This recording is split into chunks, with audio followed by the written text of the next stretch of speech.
Before we start the video, please like and subscribe our channel for more videos like this. Now, start the video.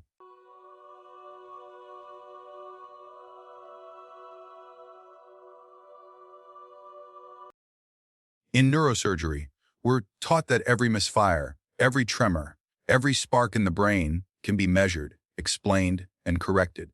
But the night I opened that patient's skull, I realized something terrifying. Some things inside the human mind aren't meant to be touched. Because once you see them, they start to see you back. It was just past midnight when the call came through. Another emergency case. Status critical, seizure unresponsive to medication. For most surgeons, that kind of page in the middle of the night meant exhaustion, pressure, another routine dance with mortality. But for me, it meant silence. The kind of silence that swallows sound and thought alike. I had been a brain surgeon for over 15 years. I'd seen hemorrhages burst like stars, tumors woven around memory itself, strokes that stole a person's past in seconds. Nothing surprised me anymore. Until that night, the patient arrived unconscious, convulsing, his brainwaves displaying patterns I had never seen.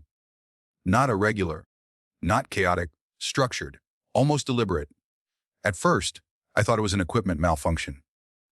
But when I looked closer, I realized the waves were repeating, forming a rhythm. Short, long, short, short. It wasn't random. It was language. That's when I should have walked away.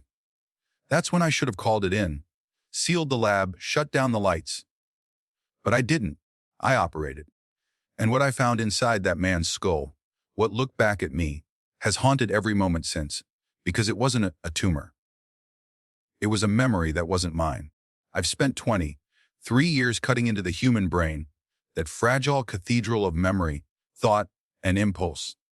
I've seen tumors the size of fists pressing against a person's identity, aneurysms like ticking bombs waiting to erase decades of laughter, trauma, and love. I've stared into the pulsing folds of gray matter knowing that one wrong movement of my scalpel could turn a father into a stranger, or a lover into an empty gaze.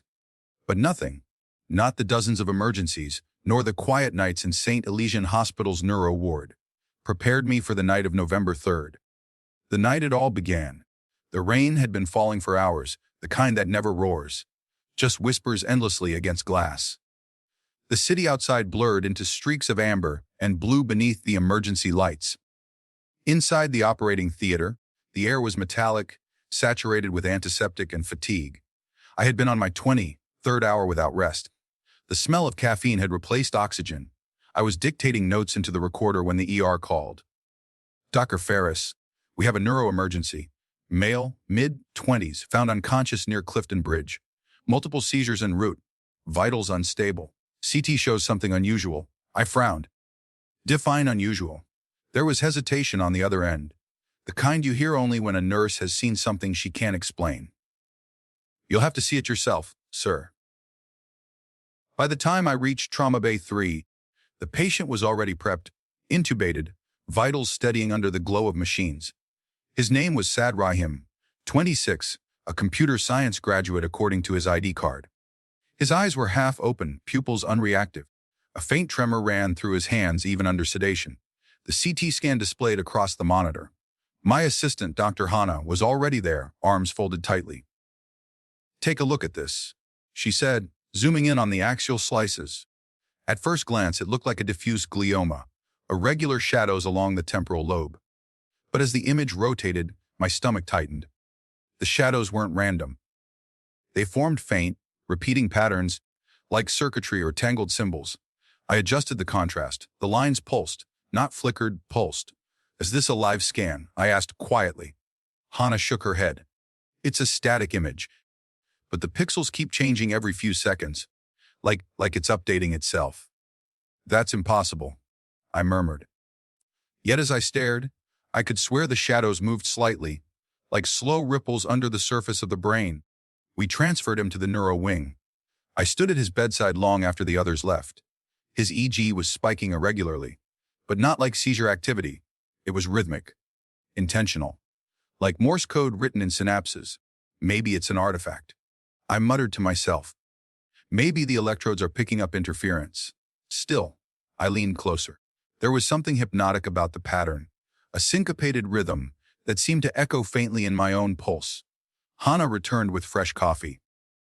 "You're doing it again," she said softly, staring at the screen like it'll answer you. I smiled tiredly. Brains have stories to tell. Some just whisper louder than others. She didn't smile back. "Don't forget you're still human, a deal. Even gods of the brain need sleep." I promised I'd rest after reviewing the MRI. I lied. At 24:07 a.m., I loaded the MRI data myself. The images came in sequences: coronal, sagittal, axial. Standard protocol. But the deeper the slices went, the more irregular the formations became. It was like the tissue itself resisted mapping, as if it changed between slices. Then I noticed something impossible. In the coronal view, the faint gray lines curved into a recognizable shape, the outline of an eye, a perfect human eye, carved by nature itself in the folds of Sad Rahim's brain. I blinked. The image shimmered, and the pattern dissolved into noise. I leaned back, heart pounding. My hands trembled slightly. I rubbed my eyes, but the afterimage of that eye stayed, burned against my vision. At 3:15 a.m., the patient's vitals crashed. Code blue. Flatline. We rushed into action. Chest compressions, epinephrine, defibrillation. My mind snapped back to muscle memory. There's no space for fear in those moments, only precision. I called for the crash cart, counted aloud, shocked him again. Once, twice, then, after the third shock, his body arched, and he screamed. No, not screamed. He spoke.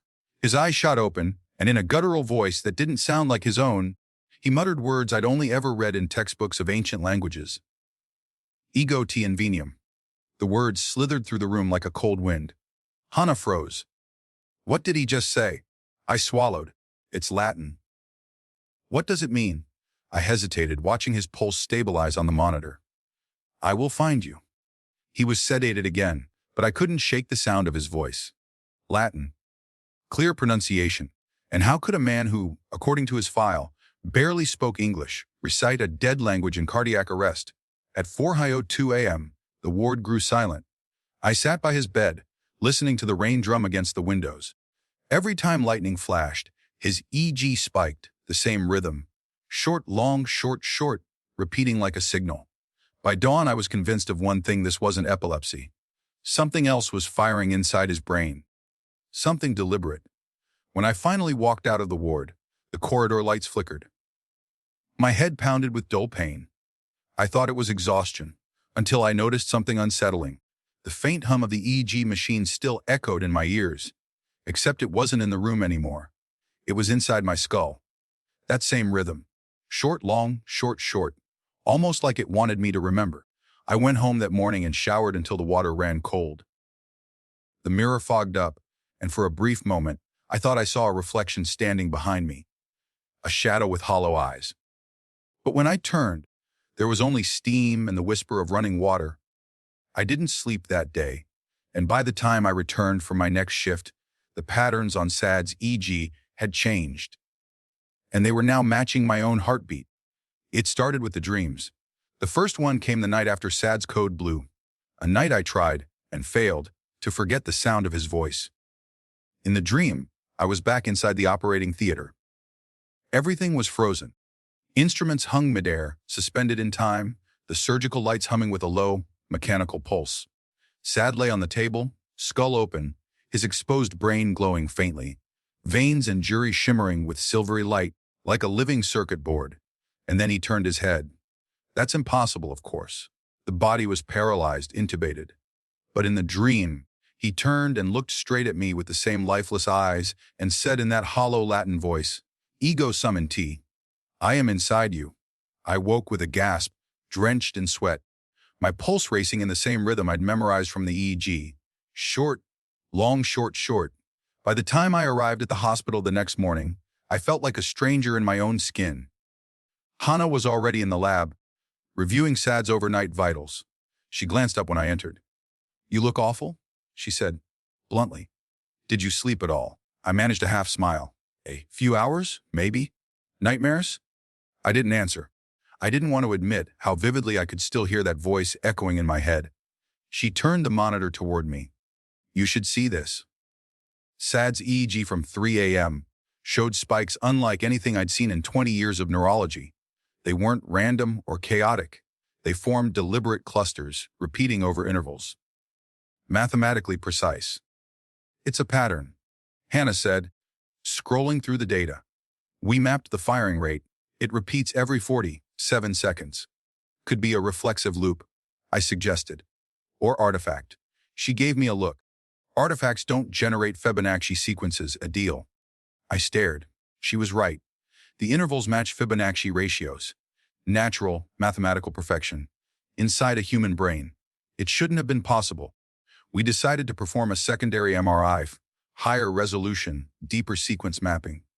I was in the control room when the scan began. The rhythmic hum of the machine blended with Sad's steady breathing. The black and white image of his brain flickered across the screen, the slices assembling one by one like an old film reel. At slice 312, something shifted. The image moved. Not the mechanical motion of the MRI. The pattern itself undulated, as though responding to the sound. A pulse through the temporal lobe, exactly where the speech center should be. And as the pulse spread, the intercom in the control room crackled faintly. Deal. The voice was soft, barely there. But I froze. Did you hear that? I asked the technician. He looked confused. Hear what? Someone said my name. He shook his head. No one's on the intercom. But the static persisted. Faint rhythmic bursts that followed the same EEG pattern. Short, long, short, short. That night, I couldn't leave the hospital. I told Hannah I needed to review the scan results. But the truth was, I didn't want to be alone. The hallways of St. Elysian after midnight were quiet. Too quiet.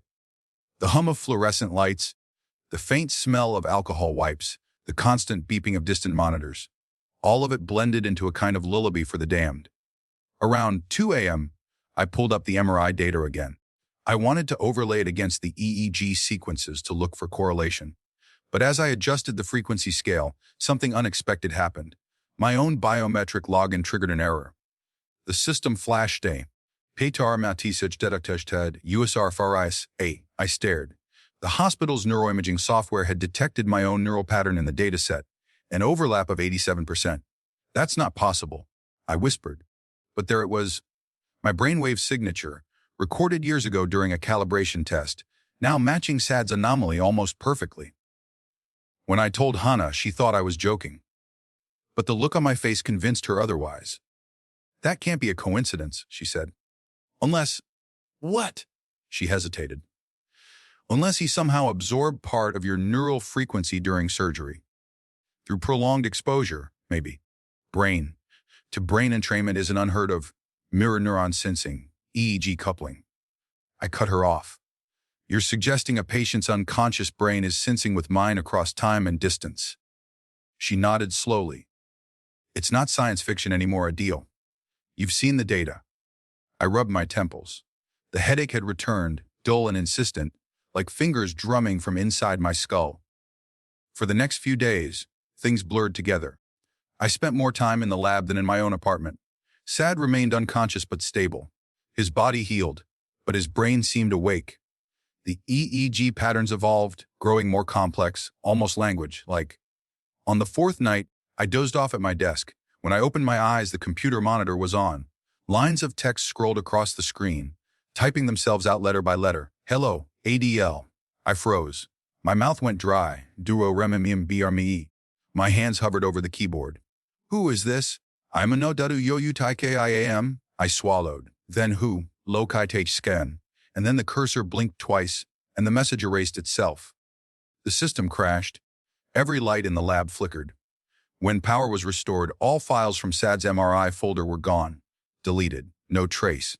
Not even in the backup servers. The next morning, Hannah found me still sitting there, staring at the blank screen. Did you stay here all night? I nodded. My voice was hoarse. Something's wrong with the data. Wrong how? It's evolving. Like it knows we're watching. She frowned. That's not how data works. Then explain this. I pulled up a still frame from the earlier scan, one I'd printed before it vanished. Under magnification, the neural pathways weren't random. They formed angular loops, interlocking shapes resembling letters that spelled out something. Not English, but familiar. Latin, the same script as the words he'd spoken during cardiac arrest. That afternoon, the headaches worsened. I felt flashes of light in my vision, bright arcs that pulsed in sync with the remembered rhythm. I stumbled into the staff washroom, splashed cold water on my face, and when I looked up, there was blood trickling from my nose, and just behind me in the mirror's reflection, for the briefest instant, a flicker of movement, a shape, a figure. It was me, but not. The reflection blinked half a second after I did. I called Hannah that night and asked her to run a full brain scan on me. She thought I was losing it, and maybe I was, but I needed to know. Inside the MRI tube, the sound was deafening. Each pulse of the magnetic field thudded through my skull like a heartbeat. When I closed my eyes, I could see patterns, glowing webs of neurons firing, connecting, fracturing. When the scan finished, Hannah's face had gone pale. "Adil," she whispered. "You need to see this." The images were unmistakable. In my left temporal lobe, faint traces of the same repeating formation had begun to appear, identical to Saad's. The pattern was spreading. I felt my throat close. "How fast?" "I don't know," she said softly, "but it wasn't there a week ago." That night, I sat alone in my office, lights dimmed, rain whispering outside. The hospital felt distant, hollow. I opened my notebook, the old leather, bound one I'd kept since residency, and began to write everything down. The words felt heavier than ever before. Something inside Saad Rahim's brain is not of organic origin. It communicates, it learns, and it has found me. As I wrote, the fluorescent light above flickered once, twice, and when I looked up, the shadow on the wall shifted, as though someone was standing just behind me. I turned. No one. Then the monitor on my desk flickered to life, unprompted. The EG feed from Saad's room appeared, live. His neural rhythm pulsed, steady, slow. And then, impossibly, the same rhythm began echoing from the heart rate monitor next to me. Mine. Both signals. Identical. Two brains, two hearts, beating in perfect synchronization. I reached for the intercom, voice trembling. "Hannah, check Saad's vitals right now." Static. Then, through the crackle, a voice, low, distorted, but unmistakable. "Ego summon T." I dropped the receiver. The machines hummed, the lights dimmed, and somewhere deep inside St. Elysian Hospital, in a room filled with the quiet sound of rain and wires, a patient who should have been comatose opened his eyes. Where Saad awakens, speaking in tongues he could never have known, and Dr. Adil begins to lose the boundary between his mind and the one he once operated on. I didn't realize I'd fallen asleep at my desk until the sound of alarms tore through the silence. 3:18 a.m. Emergency code from Neuro Ward, room 411. Saad's room. I sprinted down the corridor, the soles of my shoes echoing off the tile. The entire ward seemed to pulse with the same steady rhythm. Beeping monitors, flickering lights, the rain outside drumming against the glass like a syncopated heartbeat. When I burst into the room, two nurses were already there, wide-eyed, frozen in place. Hannah was trying to steady them. "What happened?" I demanded. The nurse stammered, "He just woke up, sir. Just opened his eyes and started talking." I turned to the bed. Saad was sitting upright, not groggy, not confused, awake and watching me. His pupils were blown wide, almost black, the rest of his face slack with eerie calm. His lips moved slowly, forming words I couldn't immediately understand. At first, I thought he was muttering nonsense. But then the syllables sharpened. "Non est somnium." Hannah frowned. "What is he saying?" I swallowed. "It means, this is not a dream." "Saad," I said gently, stepping closer. "Can you hear me?" He blinked once, then twice, his gaze fixed on my face. "Dr. Adil Ferris," he said. The way he pronounced my name, slow, deliberate, as if testing the shape of it, made the hairs rise on my arms. "You know my name?" He tilted his head. "I remember your hands." The room fell silent. Hannah glanced at me. "He's been sedated for 6 days. There's no way he should remember you." I ignored her, leaning closer. "What do you mean?" "Saad." He didn't answer right away. Instead, his hand lifted slowly, trembling. He pointed at my temple. "It's still there," he whispered. "The door you opened." By morning, Saad was stable but unresponsive again, as if the brief awakening had drained him completely. We ran every test possible. EEG, MRI, blood work, neural stimulation. None of it made sense. His brainwave patterns had changed again, but not randomly. They now mirrored my own, perfectly. His brain is mimicking yours, Hannah said, staring at the side-by-side graphs. Every electrical spike, every pulse, like a copy. I murmured. Or a connection. She looked at me carefully. A deal when you operated on him. How long were you under exposure? I knew what she meant. Direct, unshielded contact with the open brain. Too long, probably. We'd been stabilizing his seizure spikes mid-procedure, trying to map the electrical storm. My gloved hand had touched the cortical surface directly. About 37 minutes, I said. She exhaled. You shouldn't have done that.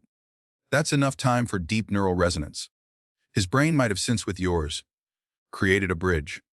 That's impossible. I said, but even as the words left my mouth, I didn't believe them. Later that night, I sat by Sad's bedside. The storm outside had grown heavier, lightning flaring across the dark glass. He looked peaceful now, asleep again, his chest rising and falling softly. The monitors glowed in steady rhythm. I watched the waveforms on the EEG curve and pulse, matching the faint pulse at my wrist, in perfect harmony. Then, suddenly, his eyes opened. No movement, no sound, just eyes, staring straight into mine. My heart skipped, the EEG spiked. And in my mind, not in my ears, but inside my mind, I heard a whisper. You're hearing this because I let you. I stumbled backward, nearly knocking the stool over. Sad. His lips didn't move. But the voice came again, echoing inside my skull. It's not your turn to speak. I pressed my hands to my ears, but the voice didn't stop. It vibrated from somewhere deeper, from within the folds of my brain. You touched the signal. You opened the path. Now we see what you see. When I regained control of myself, Hannah was standing in the doorway, pale and shaken. A deal, she whispered. I saw the EEG. It wasn't just him. Your monitor in the lab lit up at the exact same time. Same signal. I didn't respond. I couldn't. The words wouldn't form. Days passed in a haze. Sleep became impossible. When I did manage to drift off, the dreams returned, and they were worse. In one, I stood in an empty operating room filled with water. My reflection rippled beneath the surface. But it wasn't me. The reflection smiled first. In another, I woke to find my own hands moving without command, sketching symbols across the desk. The same ones from the MRI. Every morning, I found those drawings waiting for me. Dozens of them. Pages filled with tight, looping Latin letters. I took one to Hannah. She went pale reading it. This one says he remembers the first door. I frowned. What is the first door? She hesitated. You don't remember, do you? Remember what? She looked away. Never mind. That evening, I was called to the observation room. Sad's EEG had shifted again. The patterns were more complex, almost musical. We connected an audio translator to the waveform just to test an idea. When the signal played through the speaker, the sound made my blood run cold. It wasn't noisy. It was a heartbeat, and not as mine. At 1:43 a.m., I went to the break room to wash my face. I looked into the mirror, eyes bloodshot, exhausted. For a long moment, nothing moved. Then, a twitch. My reflection blinked before I did. Just once, barely perceptible, but enough to make my stomach drop. When I looked closer, there was something faintly wrong with the eyes in the glass. Like they were deeper, darker, the pupils not quite centered. And then the lights flickered. In that half-second of darkness, I saw something standing behind me, a blurred silhouette with surgical gloves and a blood-smeared mask. When the light returned, it was gone. I stopped sleeping entirely after that. Every sound in the hospital felt amplified. The hum of fluorescence, the steady beeps, the click of elevator doors. Everything moved to the same invisible rhythm. I started to wonder if the hospital itself had become an extension of the signal, a resonant chamber for something that wasn't supposed to exist. I began recording everything: EEG data, voice memos, video logs. I had to document what was happening, if only to prove I wasn't losing my mind. But when I played one of the recordings back the next day, the file had changed. Where my voice should have been, another spoke. We remember you from before. I stared at the waveform. It wasn't tampered with. No splices, no edits. It was as if the data itself had rewritten my voice. Hannah found me 2 nights later, staring at the screen, muttering to myself, "You need to rest," she said, voice trembling. I laughed softly. "Rest? Tell me, Hannah, how do you rest when something else is dreaming through you?" Her expression tightened. "A deal. Don't you see it?" I gestured to the monitor. "It's using him. It's using me. It's trying to merge." She stepped closer, lowering her voice. "Then we shut him down. Induce deep coma. Cut the signal." I hesitated. My chest ached, not from fear but guilt. "He's still human," I said quietly. I opened his skull. "I invited this. I can't kill him." "A deal. This thing will destroy you if you don't." Her words hung in the air. Outside, thunder rolled. The storm hadn't stopped in days. That night, I went back to Sad's room alone. He was awake again, eyes open, fixed on the ceiling. The lights around his bed flickered gently, like a heartbeat in glass. I pulled a chair beside him. "I know you can hear me," I said softly. His lips twitched into a faint smile. "We hear everything." The voice didn't come from him exactly. It came from everywhere. Through the hum of the machines, through the soft hiss of the ventilator. "What are you?" I whispered. His head turned toward me, slow and deliberate. The memory between moments. I leaned closer, trembling. "You're not sad." He was the first doorway. "You are the second." For a moment, silence. Then, softly, his hand moved, reaching for mine. His skin was cold, clammy. But when our fingers touched, something like static shot up my arm. An electric pulse, sharp and vivid. I gasped. My vision blurred. For a second, the world around me flickered. The bed, the walls, the monitors, all dissolving into white noise. And then I saw. A flash, fragments of memory not my own. An operating room from years ago. A younger me, standing over another patient. A woman this time. Her skull opened, the same strange light pulsing beneath. And a voice, the same voice, whispering, "Open the path again." The vision snapped away. I was back in the room, breathless, shaking. Sad smiled faintly. "Now you remember the first door." I staggered out of the room, dizzy, disoriented. Hannah found me minutes later, leaning against the corridor wall. "What happened?" she asked. I met her eyes. My voice trembled. "I think this isn't the first time I've seen it." The following days passed, without sequence. Time looping on itself like a reel stuck between frames. I woke up in places. I didn't remember walking to the observation deck, the stairwell landing, once even standing outside the operating theater, still wearing my scrubs from the previous night. "Sleep deprivation," Hannah said. But the truth went deeper. Every clock in St. Elysian seemed to tick to the same rhythm now, short, long, short, short. Sometimes the power flickered exactly in step. I began writing the rhythm everywhere, on napkins, on the back of my gloves, even on the fogged window of my office, as if tracing it might hold it still. A week after Sad's second awakening, the hospital servers crashed again. The neuro records system rebooted itself at 300 a.m., displaying a folder that shouldn't exist, archiv $20 basikop. It was locked under my name. Hannah found me staring at it. "You didn't create that," she said. "No," I whispered. "But someone used my credentials." We forced the folder open. Inside were surgical videos from 12 years ago, operations I barely remembered from residency. One of them was dated March 5, 2013. The label read, "Patient FIN47 Neural Anomaly Case." I clicked play. The footage began in grainy monochrome. A younger version of me stood under the lights, hands steady, cutting through cranial bone. The patient's face was obscured. The camera angle shifted, and there it was again, the shimmer of unnatural light threading through the exposed cortex, the same living pulse. Hannah covered her mouth. "It's identical." In the recording, I looked directly into the camera. For a heartbeat, my younger self's eyes met mine through the screen. And then he spoke. "If you're seeing this, it means you opened it again." The video cut to static.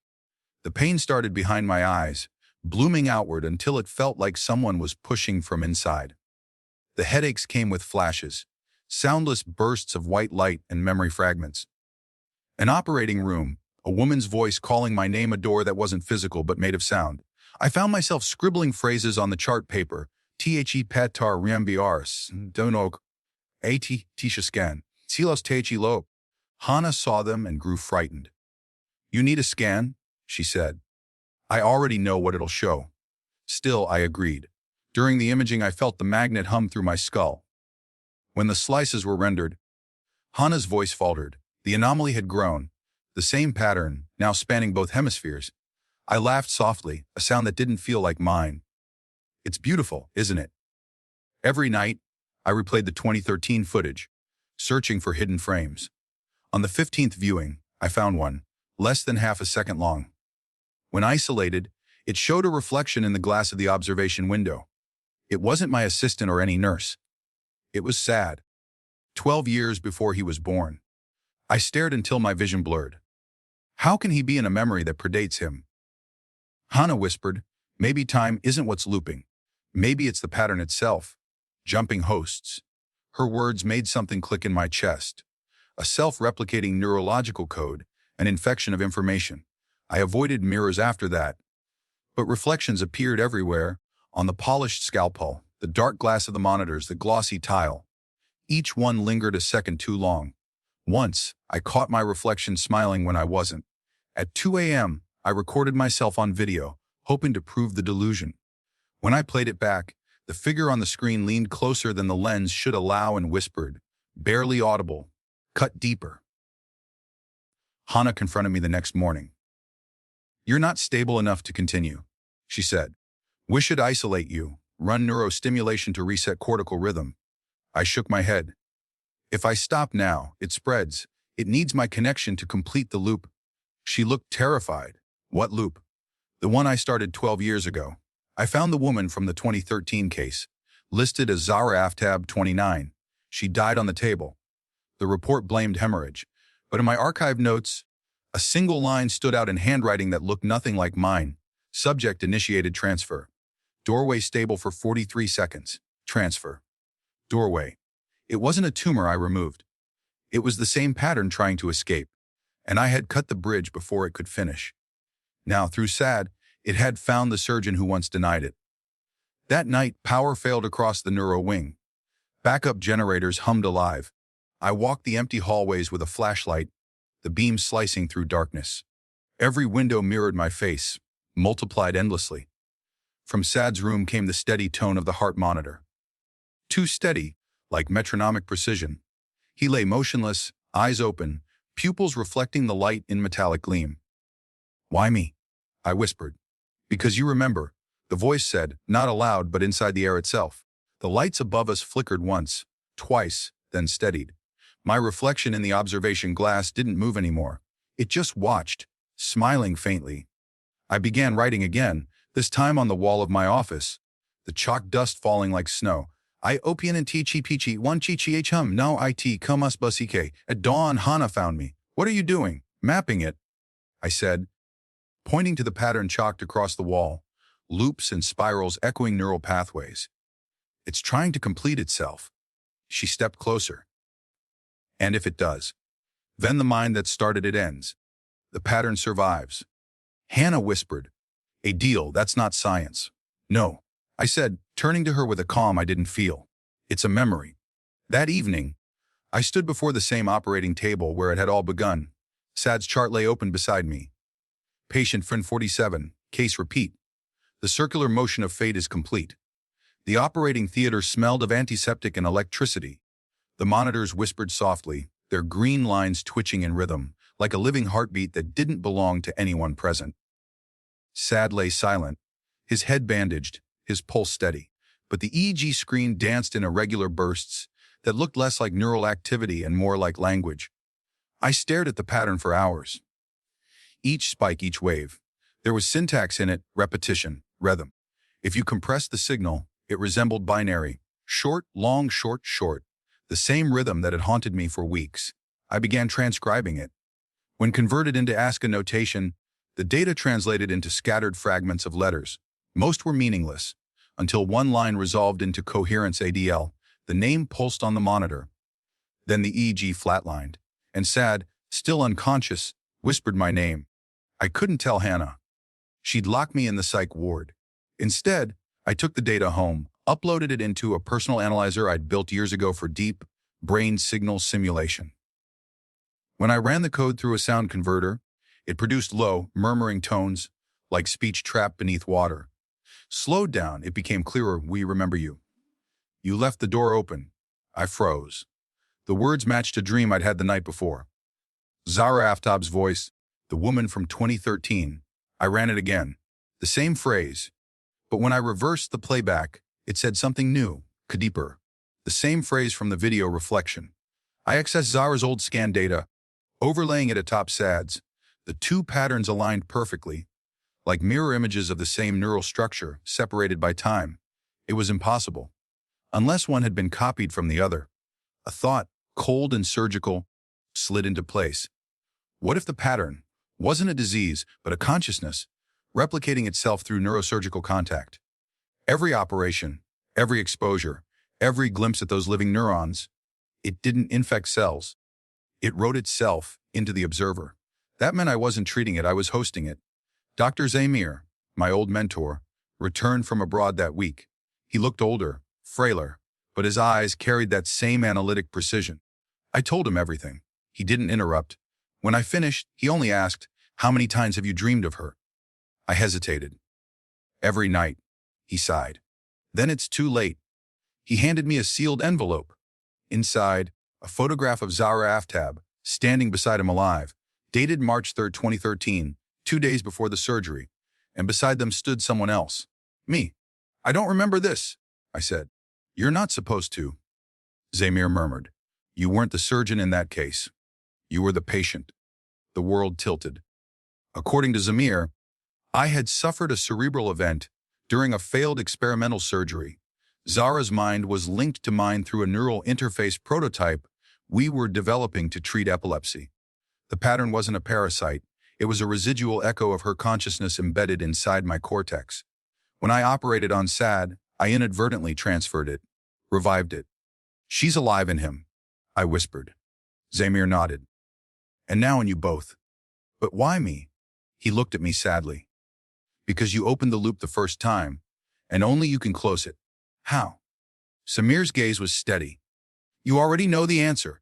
I did. The only way to break the chain was to destroy the host brain, the origin vessel. But if I removed the anomaly surgically, it could either die or spread to anyone who saw it. There was no surgical solution, only erasure. I wrote my last entry that night. Consciousness is not limited by flesh. Thought can become a pattern. Patterns can become code. If memory is infected, then I am patient zero. Then I prepared the operating theater alone. 2 weeks after the incident, Dr. Hanna returned to the neuro wing with an audit team. They found the theater sealed from the inside. Inside lay the instruments, arranged with impossible precision. A perfect spiral pattern on the floor made of scalpels and suture thread. No trace of Dr. Adil Faris, only a recording device. The video begins at 11:47 p.m.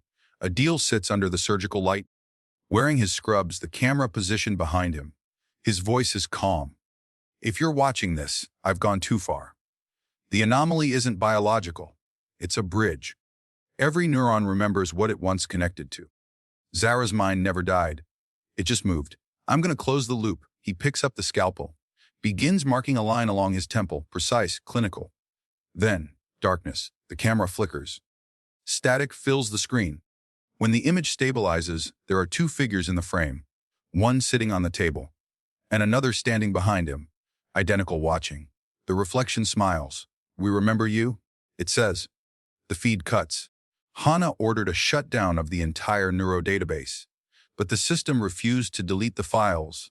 Every attempt restored them automatically with one message flashing across the screen. "Do now TRS memora lawopste." The hospital renamed the wing shortly afterward. No one speaks of the case publicly. Yet, once a month, at exactly 300 a.m., the EEG monitors in the closed theater activate by themselves, pulsing short, long, short, short. And if you listen closely through the static, you can hear a voice whispering, soft, almost reverent, cut deeper. My most unexplained case as a brain surgeon ends not with death, but recursion. The story of Dr. Adil Faris isn't about madness. It's about memory's hunger to survive. In the sterile silence of neurosurgery, where science meets the unknown, one truth endures. The brain does not forget what it has created, and sometimes it remembers more than it should.